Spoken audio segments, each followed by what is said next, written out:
So hi everyone, today we are moving on to our next session of the next topic from our Indian society syllabus, which is secularism, regionalism and communalism. So first we will be dealing with secularism. So this particular term or particular concept of secularism is very familiar to you, I suppose, because this you have seen many times in your polity sessions. So basic definition of secularism or basic concept of secularism you are familiar with. So this particular module is very easy. We'll see what is secularism. We'll see the definition of secularism. Okay. Or the concept of secularism.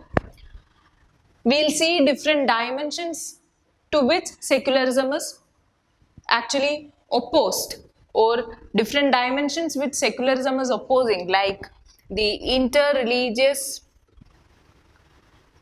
and the intra-religious domination. Okay, then we'll see the main thing, that is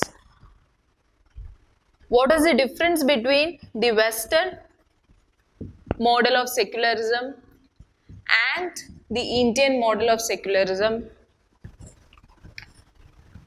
Okay, what is the basic difference between Western model, which is actually an negative secularism, and the Indian model, which is actually a positive secularism. So we'll see what are the differences and why Indian model or Indian secularism is distinctive, or what is its unique features, and we'll see some of the examples of the secular practices that can be seen and some of the incidents with regard to the ideology of secularism.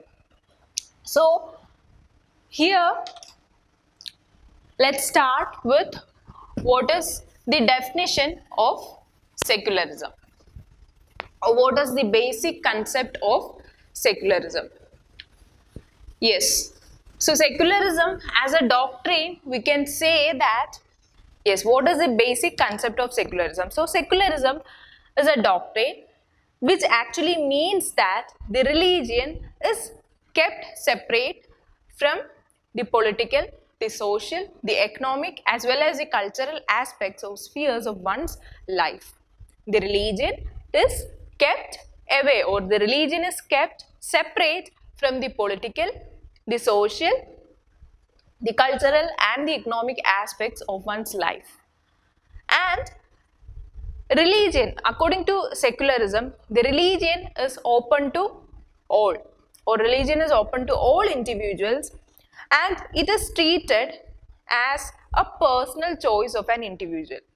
Or when we say about secularism, it is actually treating religion as something which is open to all.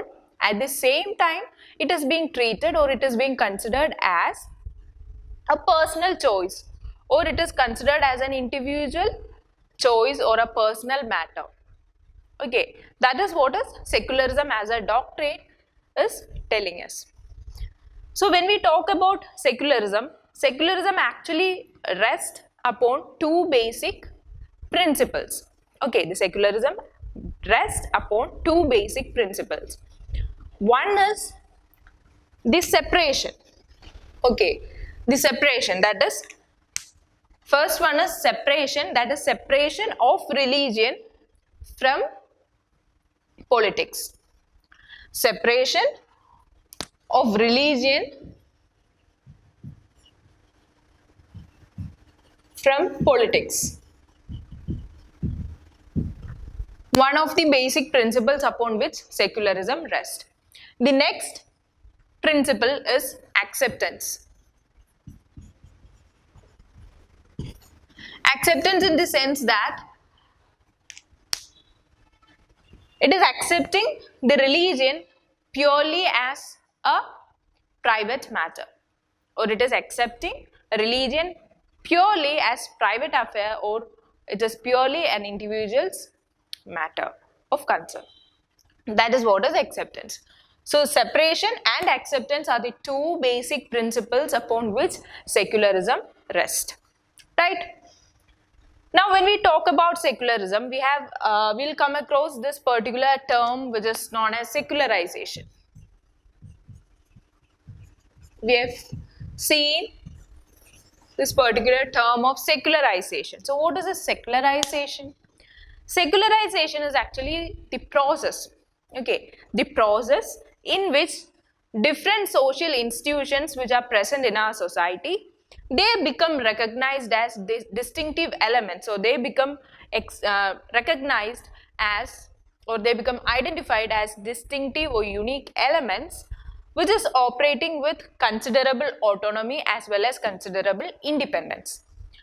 We know that we have studied about social institutions in our beginning session, like we are having different elements in our society, we are having different social institutions, and each of these social institutions are having a duty of their own to perform in the society, which makes them unique.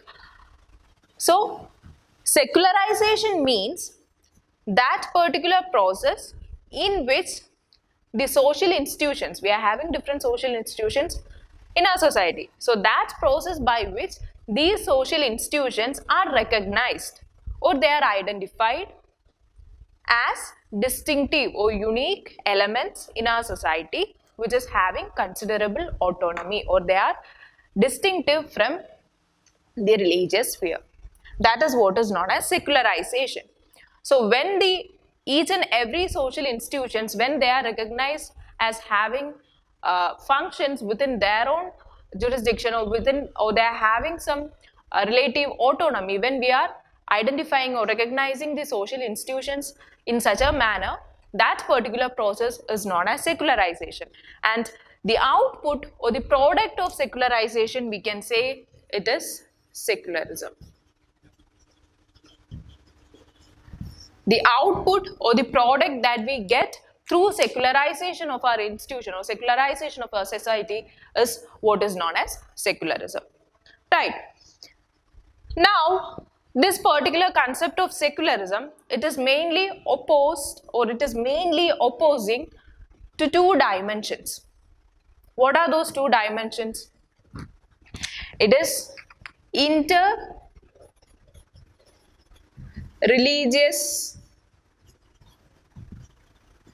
domination and intra-religious domination. So, secularism as a concept or as a doctrine, it is opposing two main dimensions of religion, that is inter-religious domination and intra-religious domination. Okay, so what is this inter-religious domination? As the term suggests, it is inter-religious, which means it is operating between religions. Domination, you know, that superiority, or it is showing the dominance over one particular thing.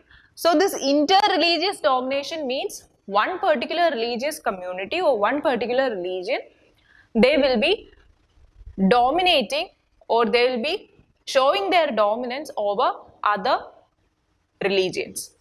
So it is acting between religions. That is what is known as inter-religious domination.